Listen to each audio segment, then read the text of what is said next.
আসসালামু আলাইকুম ওরহমতুল্লাহি ওবারাকাতু। কেমন আছেন সবাই? আশা করি সবাই ভালো আছেন। ওদের মানসিক জীবনে বিভিন্ন ধরনের রোগ ব্যাধি হয়ে থাকে। তো সেই রোগ ব্যাধি থেকে মুক্তি পাওয়ার অনেক উপায় রয়েছে। তো আজ আমি আপনাদেরকে এমন একটি দুরূদ শেখাবো যেটা আপনার যাবতীয় রোগ ব্যাধি দূর করতে সক্ষম।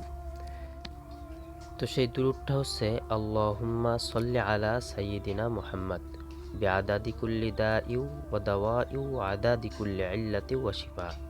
দুরূদটা পড়ার অনেকগুলো নিয়ম নীতি রয়েছে। তার মধ্যে সর্বোৎকৃষ্ট হলো কোনো ব্যক্তি যদি এই দুরূদটা 11 বার পড়ে এরপর সূরা ফাতিহা 10 বার পড়বে। এরপর আবার এই দুরূদটা 11 বার পড়ে যদি পানিতে ফু দিয়ে খায়, ইনশাআল্লাহ আল্লাহ তাআলার রহমতে তার রোগ ব্যাধি দূর হয়ে যাবে। আরেকটি পদ্ধতি হলো এটা ফজর এবং মাগরিবের নামাজের পরে তেলাওয়াত করবেন এবং যে কোনো সময় আল্লাহর কাছে প্রার্থনা করার সময় বা দোয়া করার সময় এই দুরূদটা পড়ে আল্লাহর কাছে দোয়া করবেন। ইনশাআল্লাহ আপনার যাবতীয় রোগ দূর হয়ে যাবে। এটা আমার আজকে প্রথম ভিডিও, তাই সামনে কোন বিষয় নিয়ে আমি ভিডিও করব সেটা আপনার কমেন্ট বক্সে জানিয়ে দেবেন এবং আমার চ্যানেলটা সাবস্ক্রাইব করবেন, ফেসবুক পেজটা ফলো করে দেবেন। আজকের ভিডিও এই পর্যন্ত। তো দেখা হবে পরবর্তী ভিডিওতে।